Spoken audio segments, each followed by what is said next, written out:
চেন্নাইয়ে ভিন রাজ্যে কাজ করতে গিয়ে রহস্যজনকভাবে মৃত্যু হল মালদার হরিশ্চন্দ্রপুরের বাসিন্দা আলমগীর আলমের।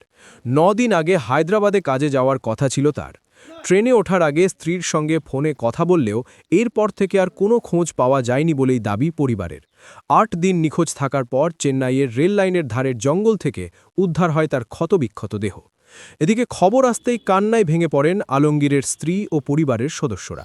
কাজে গিয়েছিল ওখানে। কোথায় কাজ করছিল? ওখান থেকে পেমেন্ট নিয়ে এনেছে ঠিকাদারের কাছ থেকে, যেখানে হায়দ্রাবাদ যাচ্ছিল। আমার সাথে 5টার আগে ফোন করেছিল, 4:45টার সময় কথা বলেছি যে ওখানে গেল। আমি ফের বললাম কি টাকা পয়সা আছে? হ্যাঁ আছে টাকা। তো আমাকে এখানে পাঠাইলে তো আমাকে দেবো না কিছু, আমাকে কিছু দিতে, আমি খরচ করতাম ওখানে যাবো। তো কিছু ঠিক আছে, সকালে পৌঁছবো তখন ছাড়বো, টাকা পাঠাবো। তারপরে আর কোনো খবর নাই? না, এরপরে আমি ফোন আমাকে বলেছে ফোন লাগাবো ট্রেনে উঠে। তারপরে আমি ফোন লাগাই না, তো আমি ফের করছি। মানে কোথা থেকে কোথায় যাচ্ছিল? চেন্নাইতে কাজ করছিল? চেন্নাই থেকে কোথায় যাচ্ছিল? হায়দ্রাবাদ। আচ্ছা, তারপরে কথা হয়েছিল? ট্রেনে ওঠার কথা হয়নি, এদিক থেকে ফোন রিসিভ করে না। আরেকদিকে শ্রমিক মৃত্যুকে কেন্দ্র করে রাজ্যে কর্মসংস্থান ইস্যুতে ফের রাজনৈতিক তরজা শুরু হয়েছে। বিজেপি তৃণমূলকে কাঠগড়ায় তুলে বলে, দেখুন 34 বছর সিপিএম ক্ষমতায় ছিল, সেই সময়ে কোনো কাজ ছিল না। সিপিএম এই রাজ্যটাকে পুরো খোকলা করে দিয়েছে, বেকারত্ব বাড়িয়ে দিয়েছিল। তারপরে আসলো চোরেদের সরকারকে সরিয়ে আসলো ডাকাত রানীর সরকার। ডাকাত রানীর সরকার আসার পরে কী হলো, 15 বছর ধরে কী করছে, লুট চলছে, সন্ত্রাস চলছে, বেকারত্ব আরও বেড়ে গেছে। তখন রাজ্যের মধ্যে কোনো কাজ নেই, তো কী করবে? বেকার যুবক যুবতীরা কি করবে? ভিন রাজ্যে কাজ করতে যাচ্ছে। বিজেপি শাসিত রাজ্যগুলোতে বিশেষ করে কাজগুলো পাচ্ছে বলে বাইরে যাচ্ছে।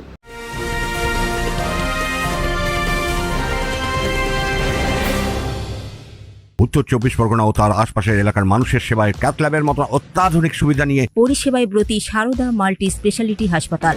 একই ছাদের তলায় মানুষ সাধারণ চিকিৎসা থেকে শুরু করে 24 ঘন্টা ক্যাথল্যাব, এমআরআই, সিটি স্ক্যান, এনআইসিইউর মতো সুবিধা এবার থেকে পেয়ে যাবেন সারদা মাল্টি স্পেশালিটি হাসপাতালে। প্রয়োজনে যোগাযোগ করুন 033-2592-0730, 2593-0730, 2593-3562 ও 9331275635 নম্বরে। আমাদের ঠিকানা royal park, Kalyani expressway, Barrackpore, Kolkata 7,01,21। Sarada multi speciality হাসপাতাল, পরিষেবাই হোক আমাদের মূল লক্ষ্য।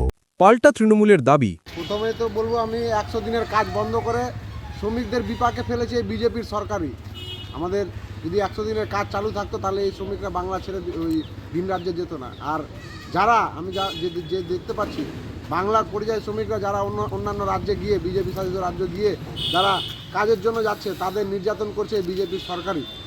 তো সামনে আগামীতে 26-এর নির্বাচন, এই পরিযায়ী শ্রমিকদের থেকে আওয়াজ উঠবে এবং এই বিজেপির যেটুকুও বাকি আছে পশ্চিমবাংলায় উপরে বঙ্গোপসাগরে ভাসিয়ে আসবে এই পরিযায়ী শ্রমিকরা। রাজনৈতিক চাপানুতনের মাঝেই অনিশ্চিত হয়ে পড়েছে মৃত শ্রমিকের পরিবারের ভবিষ্যৎ। এখন দেখার প্রশাসন কী পদক্ষেপ গ্রহণ করে। তনুজ জৈনের রিপোর্ট, নিউজ বেঙ্গল টুডে।